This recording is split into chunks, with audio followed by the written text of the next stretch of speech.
दोस्तों, एक लड़का होता है, उसका नाम अमित होता है। वो पुलिस कांस्टेबल होता है और उसकी उम्र जो है 25 साल होती है। वो एक लड़की के पास जाता है और उस लड़की के कमरे में जा कर के उससे बातचीत करने लगता है। उस लड़की की उम्र जो है वो 16 साल होती है और फिर उस लड़की से बातचीत करते ही वक्त वो अपने अपने कपड़े उतारने लगते हैं और कपड़े उतार करके एक दूसरे के साथ शारीरिक संबंध बनाने लगते हैं।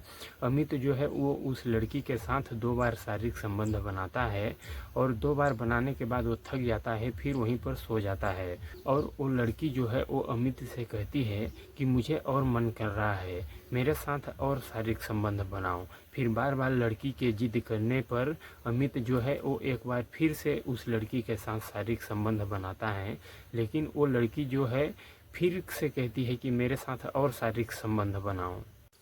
इधर लड़की जो होती है उसकी इच्छा पूरी नहीं होती है, तो वो बार बार अमित से शारीरिक संबंध बनाने के लिए कहती है। इस बात को अमित सुनता है तो वो काफ़ी परेशान हो जाता है और सोचने लगता है कि आखिरकार 16 साल की लड़की ऐसे कैसे कह सकती है। फिर वो उस लड़की को समझा बुझा करके अपने रूम पर आता है और नहा धोवा करके अपने ड्यूटी के लिए चला जाता है। दिन भर वो जब ड्यूटी में रहता है तो उसके मन में यही ख्याल आते हैं कि आखिरकार वो लड़की कैसी हो सकती है, वो क्यों बार बार शारीरिक संबंध बनाने के लिए कर रही होती है। फिर देखते ही देखते शाम हो जाता है और शाम के लगभग 10 बज जाते हैं तो अमित जो है वो फिर से उस लड़की के पास जाता है और उसके साथ शारीरिक संबंध बनाने लगता है। लगभग 2-3 बार शारीरिक संबंध बनाता है, फिर भी वो लड़की जो है अमित से यही कहती है कि मेरा और इच्छा कर रहा है शारीरिक संबंध बनाने के लिए, हमारे साथ और गलत काम करो और शारीरिक संबंध बनाओ। इस बात को सुन करके अमित का दिमाग जो है कहीं न कहीं ठनक जाता है और अमित सोचने लगता है कि आखिरकार ये लड़की ऐसे कैसे कह सकती है, आखिर इसके पीछे का राज क्या है। फिर वो अपने कमरे पर आता है और नहा धोवा करके उसके पिता के घर चला जाता है और उसके पिता से ये कहता है कि हम आपके लड़की के साथ कितने बार ही शारीरिक संबंध क्यों न बना लेते हैं, लेकिन वो यही कहती है कि मेरा और मन कर रहा है, मेरे साथ और शारीरिक संबंध बनाओ। आखिरकार इसका राज है क्या? तो उसके जो माता पिता होते हैं वो अमित को एक ऐसी सच्चाई बताते हैं जिसे सुन कर के अमित भी चौकन्ना रह जाता है। और आप भी कहीं न कहीं सुनोगे दोस्तों तो आप लोग भी सोचने पर मजबूर हो जाओगे कि आखिरकार एक माता पिता अपने लड़की के साथ ऐसे कैसे कर सकते हैं। तो दोस्तों, इस वीडियो में आप लोग अंत तक बने रहें ताकि आप लोगों को भी ये घटना अच्छे से समझ आए। और दोस्तों, आप सबसे एक छोटा सा रिक्वेस्ट है कि अभी तक आप लोग हमारे चैनल को सब्सक्राइब नहीं किए हैं तो चैनल को सब्सक्राइब कर लें और वीडियो को लाइक शेयर कर दें ताकि हमारा भी हौसला बुलंद होता रहे आप लोगों के प्रति।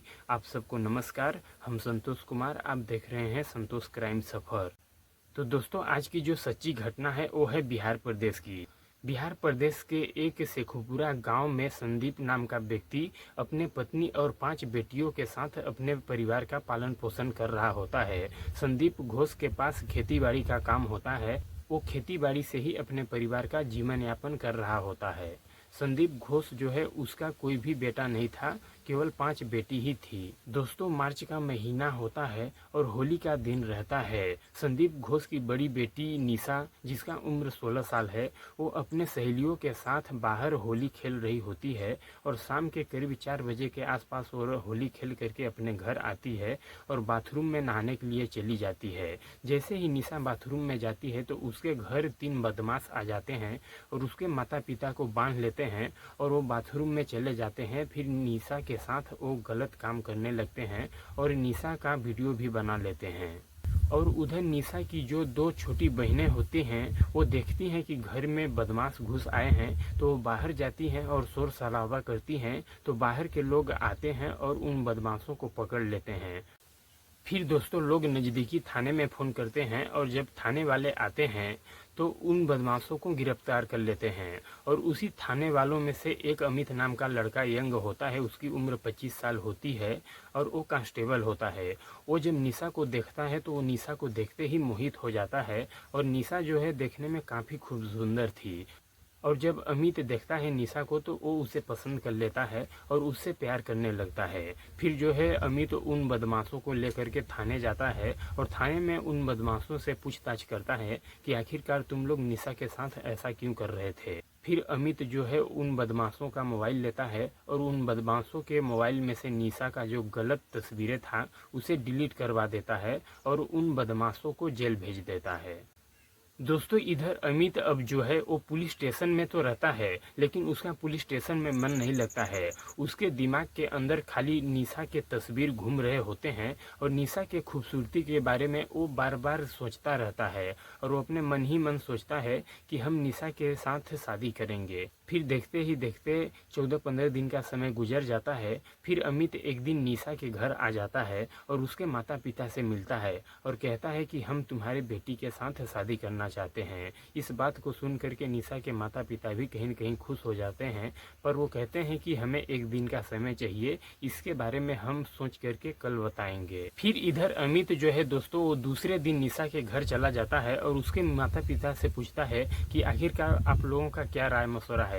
फिर निशा के माता पिता कहते हैं कि ठीक है, हम ये शादी करने के लिए तैयार हैं। फिर अमित खुश हो जाता है और अपने घर आता है और अपने माता पिता को भी कहीं न कहीं इस बात को बता देता है। फिर अमित जो है 1 महीने बाद दूल्हा बन करके बारात लेकर के निशा के घर चला जाता है निशा को लेने के लिए। फिर जब निशा को लेकर के अपने घर आ जाता है और घर आने के बाद आंगन में कुछ महिलाओं के साथ बैठा देता है और घर के ही एक रूम को कुछ लोग सजाने लगते हैं और 2 घंटे सजाने के बाद निशा जो है उस रूम के अंदर चली जाती है और करीब 9 बजे के आसपास जो अमित है वो भी अपने दुल्हन से मिलने के लिए चला जाता है। फिर अमित जो है वो निशा का घूंघट उठाता है। घूंघट उठाते ही अमित काफ़ी खुश हो जाता है क्योंकि इतनी खूब सुंदर दुल्हन वो कभी नहीं देखा था। फिर अमित लगभग 2 घंटे तक निशा से बातचीत करता है। 2 घंटे बात करने के बाद अमित जो है वो अपना कपड़ा उतारना शुरू कर देता है और साथ ही निशा के भी वो एक एक करके कपड़े सारे उतार देता है। फिर वो एक दूसरे के साथ शारीरिक संबंध यानी कि सुहाग रात मनाने लगता है और अमित निशा से कहता है कि आज हमारा पहला सुहाग रात है, इसे हम यादगार बनाना चाहते हैं। और निशा जो है वो इसके लिए तैयार ही थी। फिर वो निशा के साथ 2 बार शारीरिक संबंध बनाता है और 2 बार शारीरिक संबंध बनाने के बाद फिर वो थक जाता है तो वहीं पर लेट जाता है और निशा जो है वो अमित से कहती है कि हमारा और इच्छा कर रहा है शारीरिक संबंध बनाने के लिए, तुम हमारे साथ और शारीरिक संबंध बनाओ। जब इस बात को सुनता है अमित तो वो चौंक जाता है और वो अपने मन ही मन सोचने लगता है कि आखिरकार 16 साल की लड़की ऐसे कैसे कह सकती है, वो भी पहली रात में। और दोस्तों फिर अमित अपने पत्नी को समझा बुझा करके सुला देता है और खुद सो जाता है। फिर जब सुबह होता है तो वो नहा धोवा करके अपने नज़दीकी पुलिस स्टेशन में चला जाता है और वो दिन भर यही अपने मन में सोचता है कि आखिरकार हमारी पत्नी ऐसे कैसे कह रही होती है। उसकी उम्र तो 16 साल है, वो अभी बच्ची है, वो कुछ इसके बारे में नहीं जानती है, आखिरकार वो ऐसे कैसे कह रही होती है। फिर शाम हो जाता है और वो अपने घर आता है और रात के खाना पीना खाने के बाद 10 बजे अपने पत्नी के कमरे में चला जाता है और फिर से अपने पत्नी के साथ 3-4 बार शारीरिक संबंध बनाता है यानी कि सुहाग रात मनाता है। फिर 4 बार संबंध बनाने के बाद उसकी पत्नी जो है वो फिर से कहती है कि तुम हमारे साथ और ज़्यादा शारीरिक संबंध बनाओ, हमारा और इच्छा कर रही है। इस बात को सुनता है जब अमित तो वो कहीं न कहीं घबरा जाता है और वो ये सोचने लगता है कि आखिरकार इसके पीछे का राज क्या है, वो इसकी सच्चाई जानकर ही रहेगा। और फिर वो अपने पत्नी को समझा बुझा करके सुला देता है और खुद सो जाता है। दोस्तों इधर लगभग 4-5 दिन का समय गुजर जाता है। एक दिन अमित जो है सुबह नहा धोवा करके तैयार होकर के पुलिस स्टेशन जाने वाला होता है कि वो घर के ही एक टेबल पर देखता है कि कुछ दवाई रखी हुई है और वो देखता है कि हम तो कोई दवा लाए नहीं हैं, तो आखिरकार ये दवा है क्या। फिर वो उस दवा को अपने जेब में लेकर के पुलिस स्टेशन चला जाता है और समय मिलते ही वो नज़दीकी मेडिकल स्टोर पर जाता है और वहाँ पर उस दवा को दिखाता है तो दुकान वाले बताते हैं कि ये दवा जो है ये शक्तिवर्धक दवा है, ये कम उम्र की लड़कियों को खिलाया जाता है जिससे कि उनका शरीर बढ़े और उनके अंदर शारीरिक संबंध बनाने की इच्छा जागे।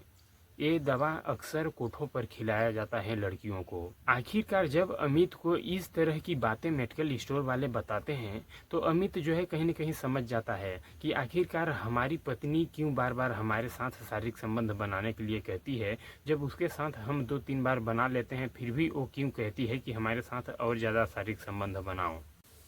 आखिरकार इसका राज है क्या। फिर वो एक दिन समय पाता है तो अपने ससुराल चला जाता है, अपने सास ससुर से इन सारी बातों को बताता है कि हम अपने पत्नी के साथ कितने बार ही शारीरिक संबंध बना लेते हैं, फिर भी वो बार बार कहती है कि शारीरिक संबंध बनाओ, आखिर इसका राज क्या है। फिर उसके ससुर संदीप घोष जो हैं वो बताते हैं कि आखिरकार हमारी जो पत्नी है वो वेश्यावृत्ति का काम करती है और उससे जो भी पैसा कमाती है उससे हम काफ़ी खुश हैं। और हमारी बेटी जो है उसकी उम्र 16 साल नहीं है बल्कि उसकी उम्र 10 साल है। हम इन्हीं दवाई और गोलियों को निशा को खिला खिला करके तैयार किए हैं, जिससे कि निशा लगती है कि जैसे 16 साल की हो, पर निशा जो है वो आखिरकार 10 साल की है। और फिर अमित अपने ससुर से कहता है कि आखिरकार निशा को ये दवाई खिलाने की वजह क्या है और इतनी जल्दी निशा को तैयार करने की वजह क्या थी। तो उसके ससुर संदीप घोष कहते हैं कि हम ये चाह रहे होते हैं कि हमारी जो पत्नी है वो वेश्यावृत्ति का काम कर ही रही होती है, तो जो है निशा भी तैयार हो जाएगी जल्दी से, तो वो भी वेश्यावृत्ति का काम करने लगेगी, जिससे हमारे घर में डबल पैसा आएगा और हमारी जो और 4 लड़कियां हैं तो उनकी परवरिश अच्छे से होगी। और फिर अमित जब इन बातों को सुनता है तो काफ़ी घबरा जाता है और परेशान हो जाता है और अपने ससुर से कहता है कि अब इन सब चीज़ों को करने की कोई ज़रूरत नहीं है, और अपने सासू से भी कहता है कि अब वेश्यावृत्ति का काम करने की कोई ज़रूरत नहीं है, आज से जो भी इस घर का खर्चा होगा वो हम उठाएंगे। फिर इस बात को सुन करके अमित के सास ससुर काफ़ी खुश हो जाते हैं और कहते हैं कि आज से ये दवा गोली जो है वो सब हम बिक देंगे, आज से ये सब धंधा नहीं करेंगे। और दोस्तों फिर जो अमित के ससुर होते हैं संदीप घोष, वो अमित से कहते हैं कि बेटा तुमने हमारा आज आंखें खोल दिए हो, आज से हम एक गलत धंधा कभी नहीं करेंगे और किसी भी बच्ची को आज से गोली दवाई नहीं खिलाएंगे, सारा फेंक देंगे। और फिर अमित जो है वो अपने पत्नी को लेकर के वहाँ से अपने घर आ जाता है और एक अच्छे से हॉस्पिटल में ले जा करके अपने पत्नी का इलाज कराने लगता है। लगभग 6 महीने तक उस अस्पताल में निशा का इलाज कराता है। इसके बाद निशा जो है वो एकदम से ठीक हो जाती है और अपने परिवार में आकर के अच्छे से अपना जीवन यापन करने लगती है। दोस्तों इस घटनाक्रम को सुनाने का उद्देश्य मेरा किसी का दिल दुखाना, किसी को ठेस पहुंचाना नहीं है, बल्कि आप लोगों को सचेत और जागरूक करना है कि देश दुनिया में इस तरह की तमाम घटनाएं घट रही हैं, तो आप लोग सतर्क और सावधान रहें। और इंसान थोड़े से पैसों के लिए सब कुछ भूल जाता है, अपने नाते रिश्तेदार और इज्जत को भी भूल जाता है और वो थोड़े से पैसों के लिए गलत काम करने के लिए तैयार हो जाता है। तो दोस्तों हम आप सबसे यही कहेंगे कि आपके पास यदि थोड़ी सी भी गरीबी है तो गरीबी में जीवन यापन करने की कोशिश करें, न कि चंद पैसों के लिए अपने इज्जत को बर्बाद कर दें। और दोस्तों अमित जो है वो इन परिवार के बीच में एक फरिश्ता बन के आया, जिसके वजह से इस परिवार का पूरा ज़िंदगी बदल गया। तो दोस्तों आज की कहानी में सिर्फ इतना ही। मिलते हैं अगले दिन एक और सच्ची कहानी के साथ। तब तक के लिए जय हिंद, जय भारत। और दोस्तों आपसे एक छोटी सी रिक्वेस्ट है कि अभी तक चैनल को सब्सक्राइब नहीं किए हैं तो चैनल को ज़रूर सब्सक्राइब कर लें, ताकि हमारा हौसला आप लोगों के प्रति बुलंद होता रहे।